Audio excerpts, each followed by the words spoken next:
Nós estamos percebendo nas exposições semanais que Lucas está nos mostrando a diferença entre os ouvintes que se aproximam da palavra de Deus. Alguns ouvintes, irmãos, são apenas ouvintes superficiais, estão ouvindo a palavra de Cristo, mas não a obedecem.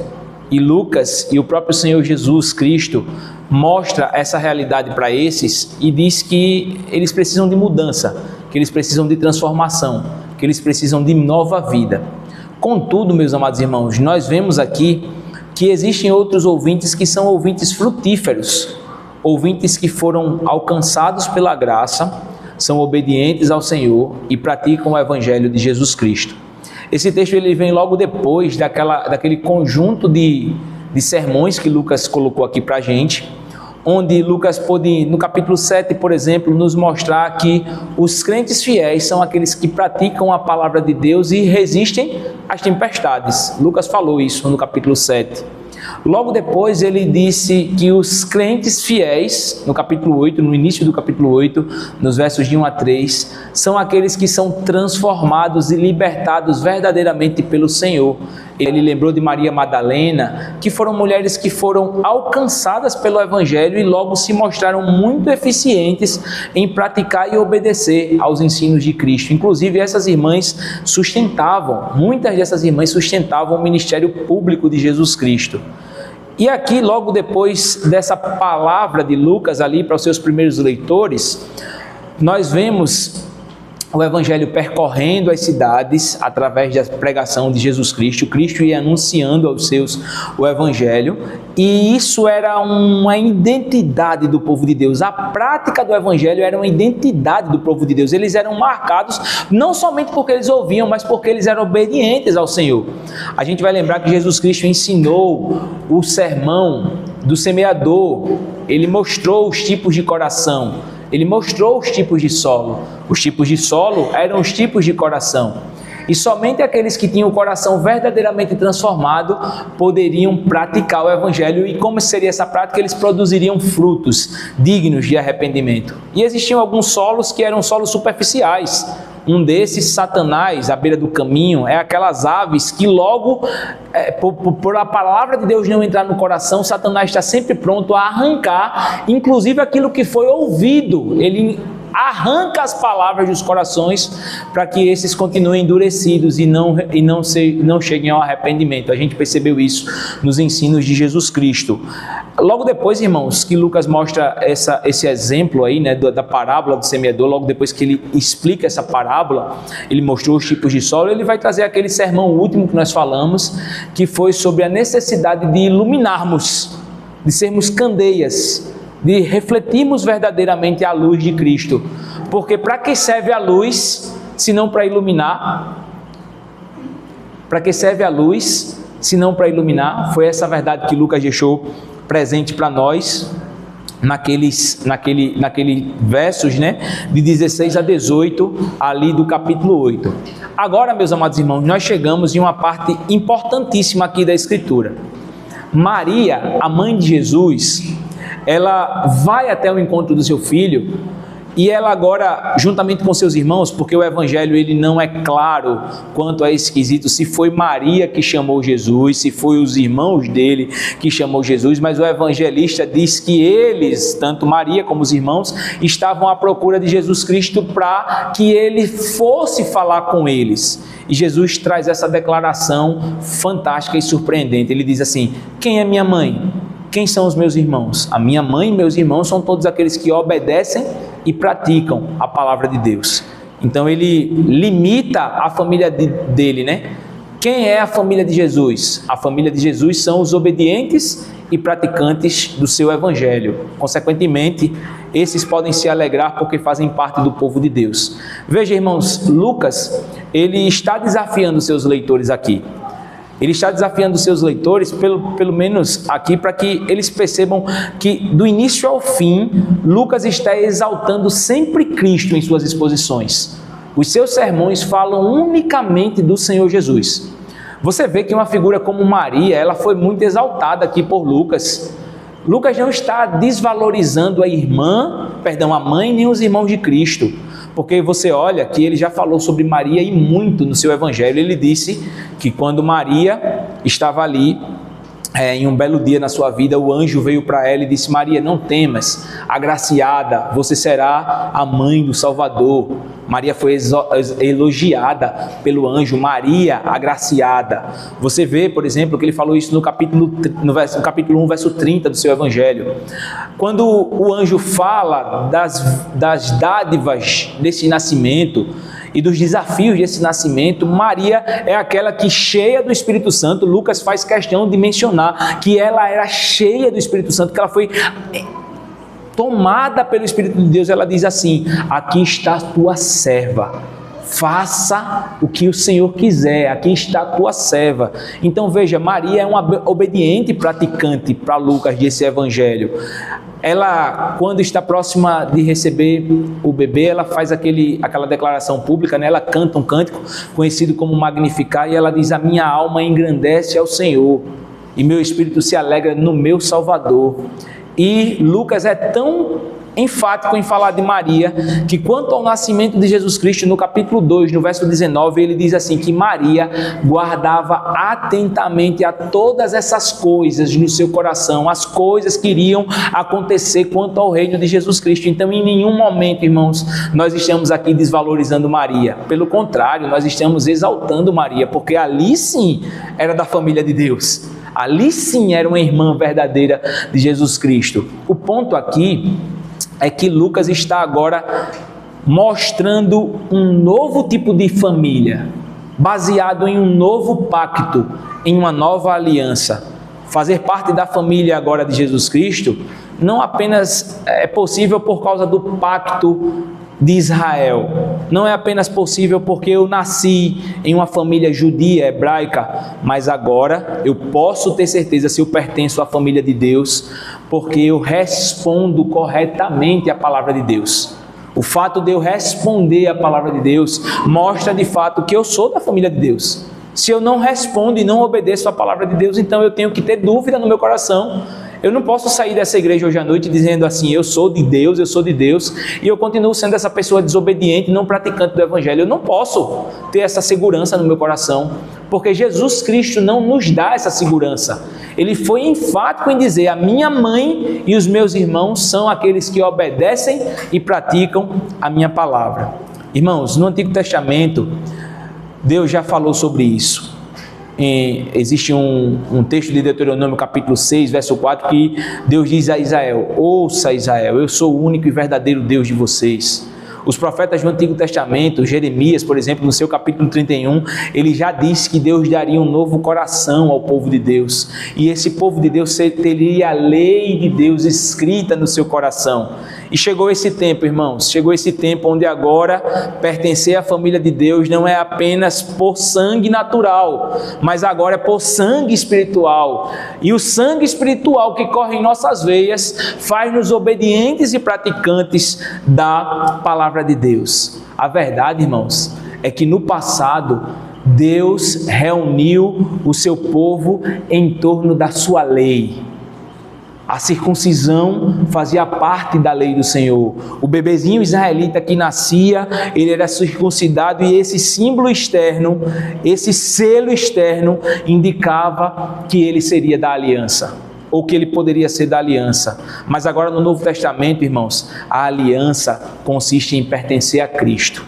E o sinal público da aliança é a obediência no Senhor Jesus Cristo. É a obediência ao Senhor e à sua palavra. Qual é o meu objetivo com esse sermão? Depois de introduzir essas verdades para vocês, eu quero nessa noite, irmãos, mostrar para vocês que a verdadeira família de Jesus Cristo é identificada por pessoas que obedecem à palavra de Deus. Esse é o meu objetivo. Assim como Lucas teve esse objetivo, o meu objetivo é esse também.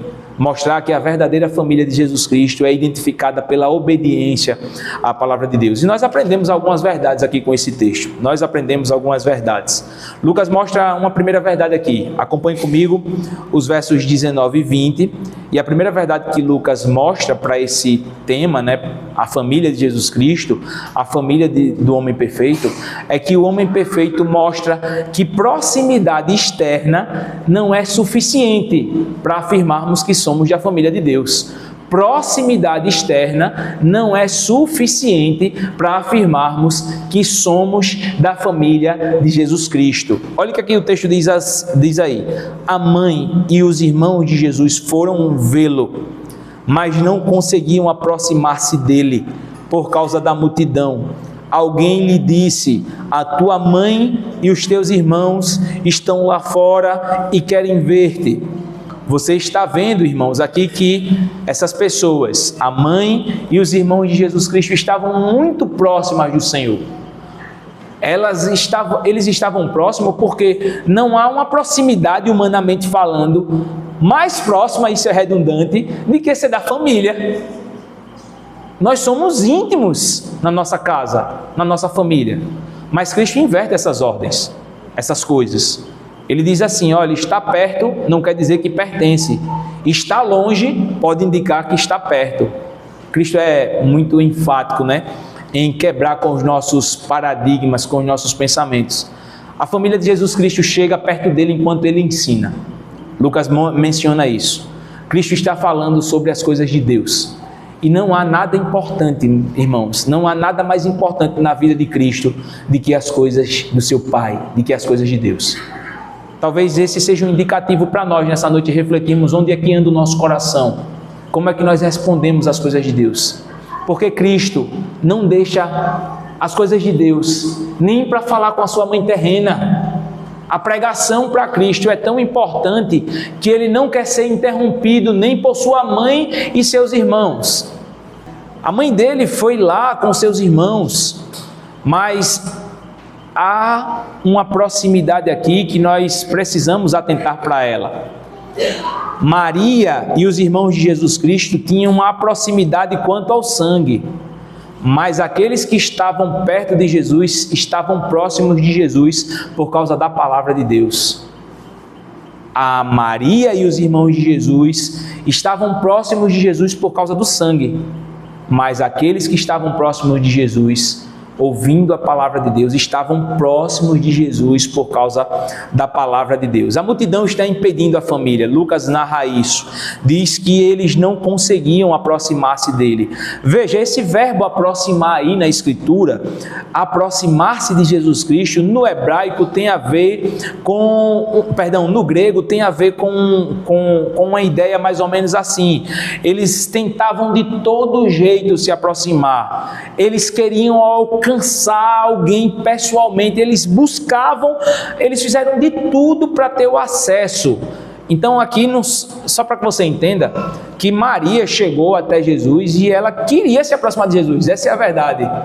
Então a gente não está vendo aqui uma contradição, assim, Maria é tão próxima de Jesus e desobediente das Escrituras. Não é isso que Lucas está dizendo. Ele está dizendo que Maria fez de tudo para se aproximar de Jesus e os irmãos dele também, ou seja, automaticamente é como se Lucas dissesse aqui que os irmãos de Jesus e a mãe de Jesus eram de fato próximos a Jesus. Eles amavam o Senhor, eles queriam ouvir o Senhor, eles queriam praticar o Evangelho, só que as multidões o impediam. E Jesus aproveita esse momento, porque Jesus, aquele que sonda os corações, sabia, irmãos, que Maria e os irmãos dele não conseguiam entrar, porque as multidões o impediam, mas Jesus utilizou essa cena para trazer uma verdade escandalosa para nós. Olhe, você pode estar perto da palavra, mas ainda assim você pode estar longe de Deus. Você pode estar dentro da família da fé sem pertencer à família da fé. Essa é a questão, esse é o ponto. As multidões estavam próximos de Cristo, mas de fato os que pertenciam a Jesus eram os praticantes e obedientes da palavra. Os familiares dele estão do lado de fora. E aqui, irmãos, um comentarista disse assim, que esse relato é para nos trazer uma grande atenção, porque o vínculo natural com Jesus Cristo não impediu que aquelas pessoas ficassem de fora, enquanto as multidões estavam perto de Jesus para ouvir a palavra dele. Veja, o comentarista está tentando dizer aqui exatamente isso, que a família natural está fora e os que não são da família, naturalmente falando, estão próximos, estão perto, a multidão está perto. Isso aqui quebra toda a segurança que a gente tem em salvação quanto à família. Tem pessoas que imaginam que são salvos porque o pai é salvo, porque a mãe é salva, então o filho naturalmente é salvo, mas não é assim. Nós não somos salvos por familiaridade. Pode ser, irmãos, que quando Cristo vier, muitos que estão na mesma família, servindo a Jesus, sejam separados naquele dia. Pode ser que pais e mães vejam essa separação, filhos vejam pais ficando, mães vejam filhos ficando, netos, porque familiaridade natural não nos dá acesso direto a Deus, é Cristo que nos dá acesso ao Pai. Então, a conclusão que nós chegamos aqui é que nascer da barriga de Maria apontava muita coisa, mas não apontava algo quanto à salvação, porque Jesus Cristo diz exatamente essa palavra. Veja, alguém lhe disse, a tua mãe, no verso 20, e teus irmãos estão lá fora e querem ver-te. Essa palavra querer ver, o verbo aqui é de fato ter uma vontade, ter um desejo, querem ver pessoalmente Cristo. Então, é como se Lucas dissesse assim, que mesmo com todos esses cenários físicos aqui e materiais, o ponto é que os familiares de Cristo queriam de fato estar com Ele. De alguma maneira, Lucas está mostrando assim uma transformação espiritual na família de Jesus. Graças a Deus por isso. E você pergunta, veja, se você perguntar para o Evangelho, por que Maria e os irmãos de Jesus Cristo queriam tanto falar com Jesus nessa hora que ele estava ensinando? E o relato aqui de Marcos talvez nos dê uma definição muito boa para isso. Porque havia-se um comentário circulando na região que Jesus Cristo estava perturbado, que ele tinha sido empossado por demônios. Mateus relata isso e Marcos, exatamente no capítulo 3, 21, fala isso também, que havia um rumor que o grande pregador Jesus Cristo, o Filho de Deus, estava pregando o Evangelho, ele estava fazendo isso, mas os fariseus estavam espalhando, estavam difamando Jesus e dizendo, olha, ele está cheio de demônios, ele é por Beelzebul. Maria e os seus irmãos, preocupados com a saúde de Cristo, espiritualmente falando, chegam até essa cena que ele está ensinando e vão lá e eles querem ver, por quê? Porque eles querem ver como é que está Jesus, ele está bem emocionalmente. Vê, irmãos, como isso é bonito. O povo de Deus, como a gente conversou hoje pela manhã, é preocupado quanto às coisas espirituais uns dos outros. Se preocupamos espiritualmente uns com os outros. Essa é a definição aqui que Lucas está nos mostrando. Marcos mostrou que, no capítulo 3, verso 21, você pode ler ele em casa, que alguns acusavam Jesus de estar fora de si, só porque Jesus Cristo estava dizendo, o reino do meu Pai é assim, você não pode entrar no reino do meu Pai dessa forma, você precisa se arrepender dos seus maus caminhos. Quando você prega isso, então você está fora de si. Quando você fala assim, então você está fora de si. E Jesus Cristo não ficou fora de si, pelo contrário, ele estava perfeitamente, ele tinha perfeitamente as suas faculdades em ordem. E aqui Lucas está mostrando então que o foco de Jesus Cristo é a palavra de Deus. Jesus não interrompe o seu ensino, mesmo com as preocupações boas de Maria e dos seus irmãos quanto à sua vida, a palavra continua no centro do ministério de Jesus Cristo. Então, irmãos, alguém já disse aqui que o nosso dever para com Deus deve tomar proeminência em nossa vida sobre todas as coisas e sobre os demais relacionamentos. Deixa eu repetir sobre isso. Alguém já disse, o nosso dever, o nosso relacionamento para com Deus deve tomar procedência, proeminência em todas as áreas da nossa vida e também em relação aos nossos relacionamentos. O que é que nós vemos hoje, irmãos? Nós vemos hoje pessoas que dizem que são da família da fé, que são do Senhor Jesus, mas não tem compromisso nenhum com o Senhor e com a sua obra. Como é que essas pessoas podem ter segurança, irmãos, quanto a Deus?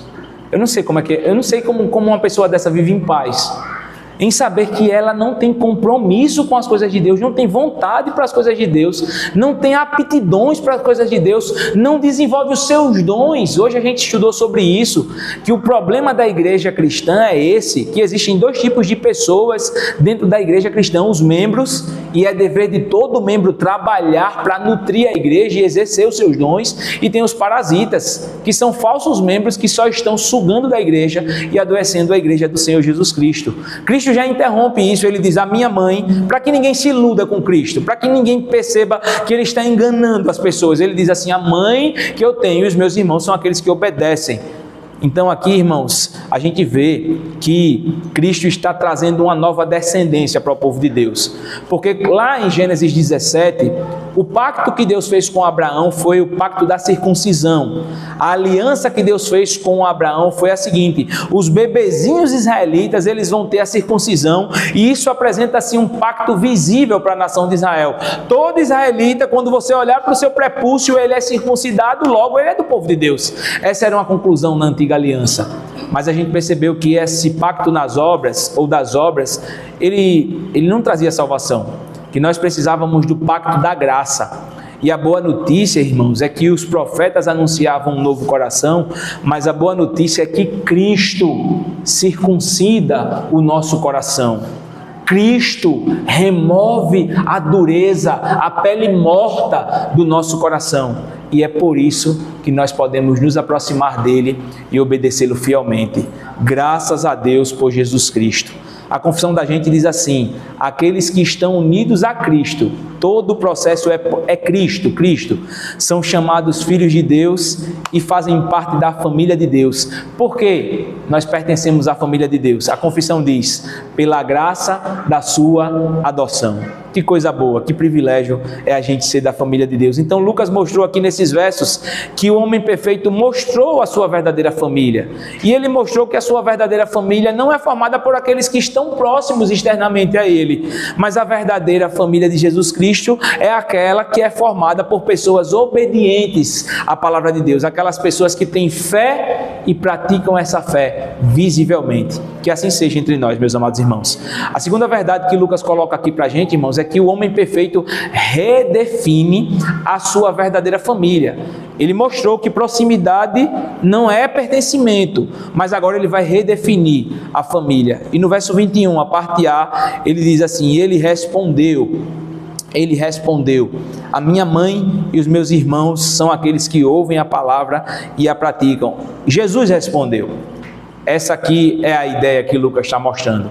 Que o verdadeiro povo de Deus não é definido mais agora pela carne, pela família, pelos status, pela antiga aliança. Agora a família de Deus é definida por Cristo, porque foi Ele que redefiniu, foi Ele que disse, foi Ele que respondeu como é a sua família. Não me interessa, irmãos, o que você pensa sobre o Evangelho, o que eu penso sobre o Evangelho, ou até mesmo quanto a essa filiação ao Senhor. Interessa a gente ficar preocupado com o que Cristo disse aqui. E esse texto serve para a gente como esse bálsamo, como esse alívio. Olhe para as palavras de Cristo, meu irmão, e perceba se de fato você é do Senhor, se você vive essa vida como alguém que tem a certeza de pertencer à família de Deus. Primeiro, Lucas quer mostrar aqui Jesus definindo isso, redefinindo. Jesus sabia que a família tinha um grande peso para a cultura judaica. Jesus sabia que a família tinha um grande peso para a cultura judaica. Eu já falei algumas coisas aqui para vocês, mas, por exemplo, em Êxodo capítulo 20, verso 12, o que é que está escrito? Em Êxodo 20, verso 12: honra teu pai e tua mãe para que te prolongues os dias.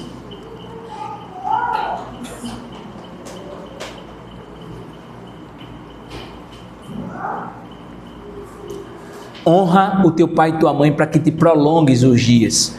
Vocês veem que na antiga aliança, Jesus Cristo sabe disso, as pessoas transmitiam bênção de pai para filho. A bênção da primogenitura era passada de geração a geração. Genealogias, por exemplo, possuíam muita importância pactual. Você vê que quando alguém perdia um filho, ou até mesmo quando alguém era estéril, você vê o desespero daquelas irmãs santas e piedosas do passado, porque elas ficavam pensando: como eu vou repassar a aliança para a futura geração? Quem serão os futuros descendentes? Então Jesus, ele conhece tudo isso, mas Jesus está redefinindo a resposta. Agora a resposta é a seguinte: a minha mãe e os meus irmãos. Em Cristo não desonrou Maria, como eu falei, mas o Senhor disse assim: os obedientes são de fato os que pertencem à família. Todo o tema vai falar sobre isso. E o texto menciona claramente que Cristo teve irmãos. Veja, irmãos, que esse é um tema muito importante. Os irmãos de Jesus Cristo são repetidas inúmeras vezes nas Escrituras. Mateus 12:46, João 7, de 3 a 5, Atos 1:14, Gálatas 1:19.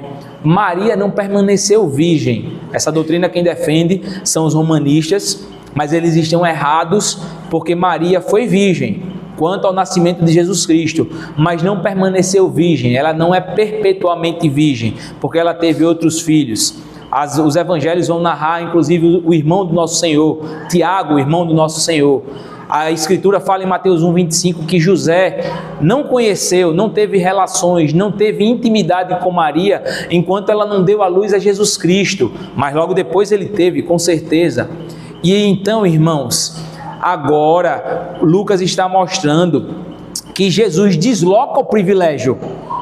Ele desloca o privilégio, ele redefine o privilégio, porque o privilégio antes estava no pai, no patriarca, no descendente, naquele primeiro, e agora o privilégio está em Cristo, o privilégio está no Senhor. Coisa boa, irmãos. Eu fico pensando que na nossa cultura aqui de Maragogi, pessoas têm muitas considerações aos seus patriarcas. A palavra do Pai é ecoada por gerações e gerações. Mas eu fico tão triste como a palavra de Jesus Cristo não tem credibilidade muitas vezes, espiritualmente falando. Irmãos, nós precisamos redefinir também. Se Cristo redefiniu a nossa família, nós precisamos redefinir também a quem pertencemos. E esse é o ponto nessa noite. Nós não somos da família Oliveira, por mais que a família Oliveira seja uma bênção na vida da gente. Mas nós somos da família cristã. Eu e minha casa servimos ao Senhor. Nós servimos ao Senhor. Então aqui, meus amados irmãos, o centro do relacionamento com a família, o privilégio do relacionamento, o privilégio da genealogia é Cristo. Lívia, Nieverton, que coisa linda para vocês, né? Para nós. Já pensou o cerne agora, a vida de Catarina? O sonho da gente é que o privilégio de Catarina entrar nesse mundo e pertencer a uma família, para pais cristãos, não é que o Nieverton é o patriarca, é que Cristo é o galardoador e o abençoador dessa família. É que Cristo é o grande Senhor dessa história.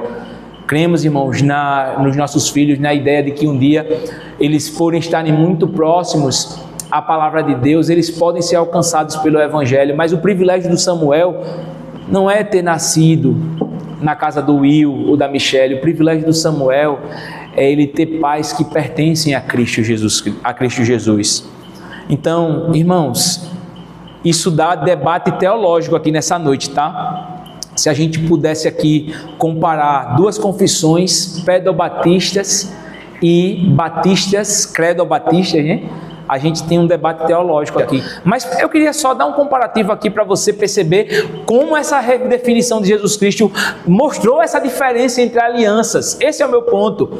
Na antiga aliança, o pacto era nacional. Êxodo 19, de 5 a 6, nós vemos Deus chamando a Moisés e dizendo que ele seria o legislador, ele seria aquele que estaria à frente de Israel. Na nova aliança, o povo de Deus é espiritualmente ligado a Cristo. Gálatas 3, 28. Na antiga aliança, o pertencimento era físico. Nasceu na família de Israel, estava dentro do pacto. Na nova aliança, o sinônimo de família é regeneração e fé.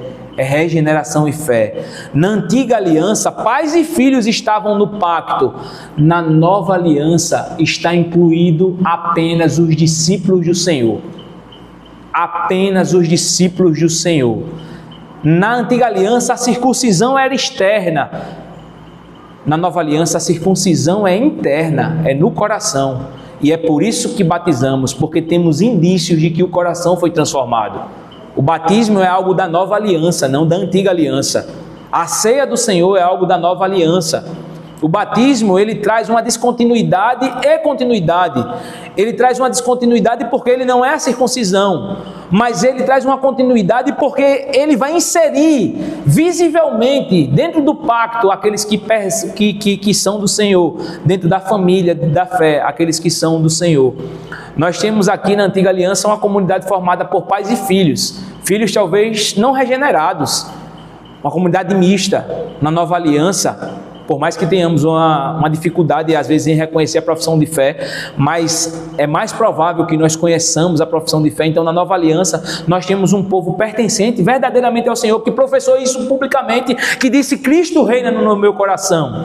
Na antiga aliança, as leis estavam em tábuas. Na nova aliança, a lei foi escrita no nosso coração, meus amados irmãos. Na antiga aliança, toda a antiga aliança apontava para Cristo, para a sua obra, para os seus benefícios. Na nova aliança, Cristo é o mediador perfeito que aproxima a família de Deus a Deus. Louvado seja Deus pela nova aliança em Cristo Jesus. A nova aliança, então, é formada por regenerados, unidos espiritualmente a Cristo pela palavra, e a confissão de fé de 1689 diz exatamente isso: pela palavra e pela fé salvadora. Portanto, meus amados irmãos, nesse segundo ponto, nós percebemos aqui que o homem perfeito mostrou a diferença entre a família da antiga aliança e a família da nova aliança. A família da nova aliança, nós, a igreja de Deus, somos a família espiritual de Jesus Cristo. E por fim, meus amados irmãos, Lucas mostra que o homem perfeito identifica a sua família pela obediência e pela prática da sua palavra. Ele termina isso dizendo que são aqueles que ouvem a palavra de Deus e a praticam. Então, nós vemos aqui Lucas retomando o tema aos ouvidos dos ouvintes e dizendo pelo ensino central de Jesus Cristo, porque Cristo não deixou de ensinar. Preste atenção nisso. O verdadeiro discípulo ouve corretamente. Lucas está dizendo isso. Essa palavra ouvir aqui no grego quer dizer assim, olha, ela tem 3 entonações aqui no grego, e eu preciso que você entenda. Os discípulos são aqueles que ouvem, é isso que Lucas está dizendo, são aqueles que acolhem e são aqueles que se submetem.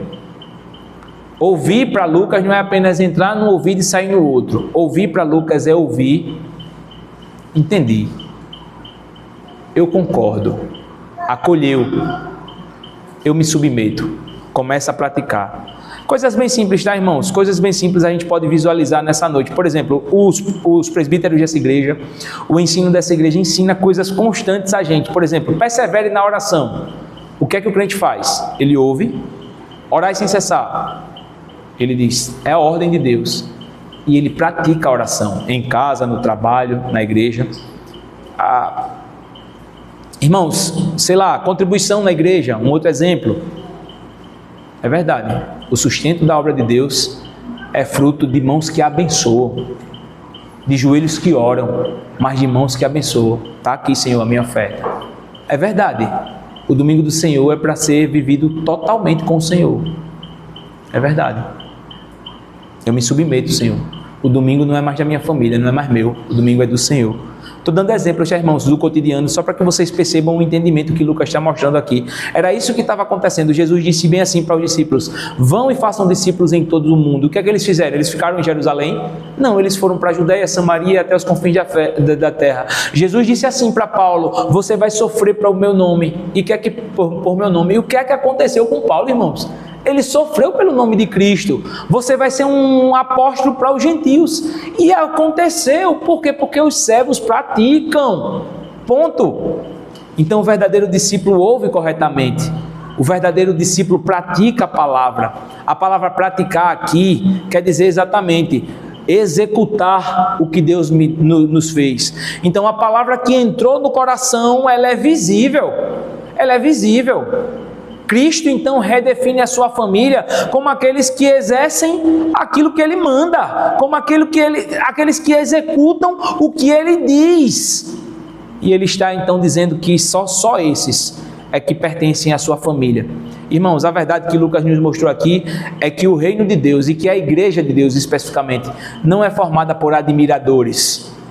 Não é formada por admiradores, mas a igreja de Deus, a família de Deus, é formada por aqueles que são do Senhor. Jesus Cristo disse isso já. Ele disse em Lucas 6,46: por que vocês me chamam de Senhor, Senhor, e vocês não fazem o que eu digo?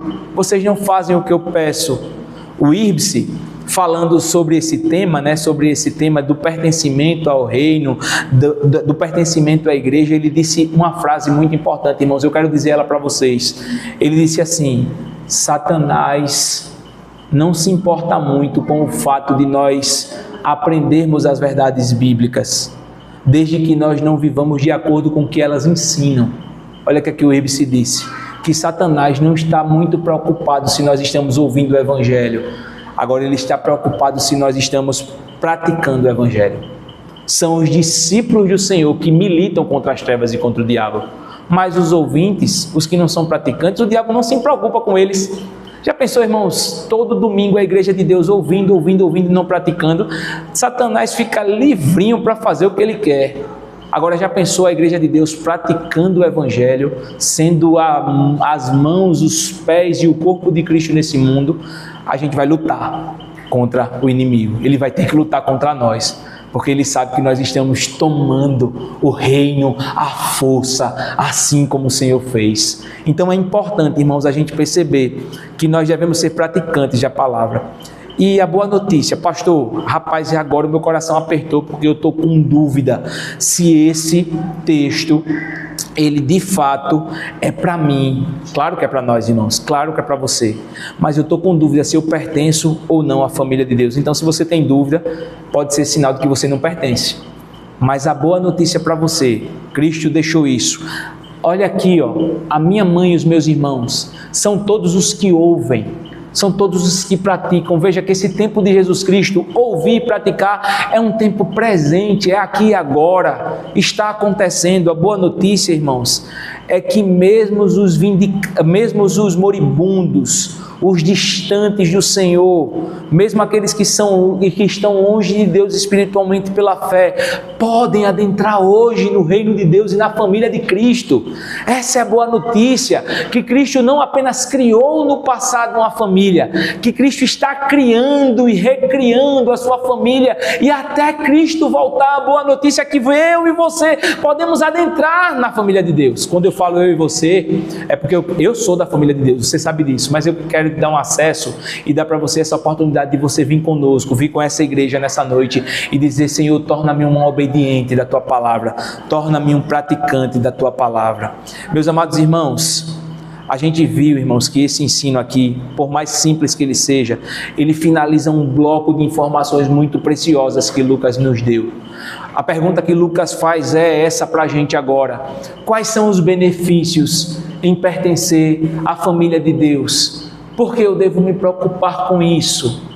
São tantos benefícios, meus amados irmãos. O maior deles é que você consegue glorificar a Deus. Antes você não conseguia. O segundo deles é que você consegue ter certeza da sua salvação. Antes você não tinha certeza disso. Mas olhando para os capítulos 7 e 8 de Lucas, ele fecha, Everton, e Paulo, irmãos amados, esse conjunto de ensinos. É como se ele relembrasse para o passado e dissesse assim: vocês lembram quando eu falei da casa do construtor que edificou a casa sobre a rocha e sobre a areia? Olha ele sendo evidenciado aqui. Os benefícios é porque o construtor que edificou a sua casa sobre a rocha, ele é da família de Jesus. Ele consegue suportar as tribulações dessa vida, as pressões, as tempestades. Ele tem certeza que nas aflições ele está seguro. O seu barco pode ser o barquinho menor desse mundo, mas com Cristo ele é uma grande embarcação, ele está seguro em Deus. Nós olhamos aqui que os da família de Jesus Cristo, irmãos, podem confiar que Cristo atua nas suas vidas, mesmo de longe, como aquele centurião que estava distante de Cristo e disse: o Senhor é um homem de autoridade. O centurião pertencia à família do Senhor, e ele pôde saber que o poder de Cristo está perto, está longe, está em todos os lugares, porque não temos como parar, não temos como medir, não temos como imaginar quão grandioso é o poder de Jesus Cristo. Nessa noite, se você precisa de poder de Jesus, saiba que o poder dele é atuante na vida dos da sua família, dos seus. Meus irmãos, quando a gente olha para o Evangelho, a gente pode ver uma mulher pecadora, cheia de amor por Cristo, e agora a gente está entendendo o porquê aquela mulher chegou e quebrou aquele vaso de alabastro aos pés de Cristo. É porque ela era irmã de Cristo, irmãos. Ela deu a honra ao seu irmão mais precioso, ela honrou. É por isso que fica fácil dar, devolver, entregar, se humilhar, porque é do sangue, tem pertencimento. Já pensou se você chega para uma pessoa que não é da sua família e diz assim, passa lá em casa hoje, a gente vai comer um churrasco, a pessoa tem toda uma dificuldade, mas quando você é da família, você já chega, mexe na panela, você coloca a carne na boca, você toma o refrigerante, você toma o suco, porque você é de Deus, você dá e recebe, porque é simples, você é da família. Aquela mulher deu honra e Cristo deu honra para ela. Você percebe, por exemplo, agora, porque Satanás não removeu a palavra de Deus do seu coração, a semelhança que ele faz com aqueles que a semente caiu na beira do caminho, porque você é da família de Deus, meu amado irmão. Você sabe porque hoje você suporta as enfermidades da vida, as pressões, como aquela sementinha que caiu nas pedras ou nos espinhos. Você sabe hoje exatamente com esse sermão o porquê você tem perseverado nessa tribulação, nessa dificuldade que a sua família tem passado. Hoje eu estava conversando com o Tony sobre o hospital, irmãos, terrível coisa é estar no hospital. Mas Adriana, coisa boa é a gente ser crente e estar no hospital, porque nós estamos com o médico dos médicos lá. O médico dos médicos, ele é família da gente. Ele nos cura, nos conforta. Você está entendendo que quando aquela finança se acaba, quando aquele relacionamento está em crise, quando aquele filho está rebelde, você consegue entender por que você consegue perseverar? Porque o grande chefe da família chega e diz, está tudo resolvido. Eu tenho poder para resolver todas as coisas. Você percebe, irmãos, o porquê a árvore boa dá fruto e frutifica a 30, 60, como diz a palavra de Deus, porque é da família de Jesus. Jesus é frutífero, ele é a videira verdadeira e nós somos os seus ramos. Então, se nós somos do Senhor, nós frutificamos. Você sabe exatamente porque hoje você ilumina onde você está. Um dia desse eu estava conversando com a Tati e o Diego, ela me falou sobre um tema da iluminação e eu fiquei muito feliz com o que ela falou. E hoje eu percebo, irmãos, o porquê nós não conseguimos, os crentes, ficar calados, ficar ressequidos, não ser praticantes, não obedientes. É porque a palavra de Deus iluminou o nosso coração e onde os crentes estão, a luz de Deus é manifestada. Portanto, meus amados irmãos, verbos fortes para a gente terminar esse sermão. Verbos fortes: ouvir, receber, guardar, perseverar, frutificar, permanecer firme, tornar-se filho, tornar-se verdadeiramente da família de Deus. Eu quero terminar esse sermão dizendo que muitos podem estar perto de Jesus nessa noite, mas longe da sua família.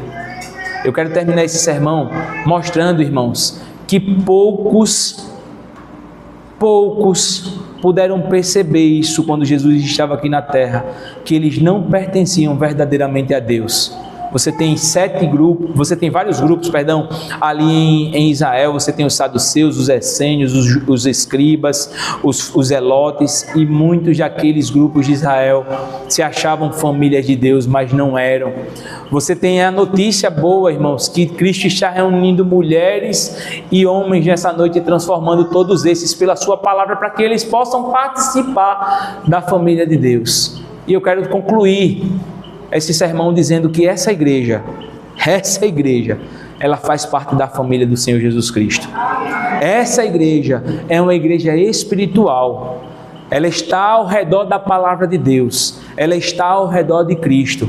E ainda hoje, nessa noite, esse Senhor que nos uniu a Ele, que uniu essa igreja, IBR Maragogi, ao Senhor, Ele continua chamando, regenerando, formando novos indivíduos para a sua casa, para a sua família, pelo poder da sua palavra.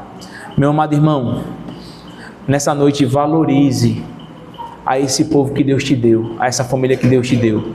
Valorize a igreja do Deus vivo. Guarde essa verdade no seu coração. Cristo a valorizou. Valorize as obras da igreja, os ministros da igreja, os deveres da igreja, os serviços da igreja, porque tudo isso é muito valorizado por Jesus.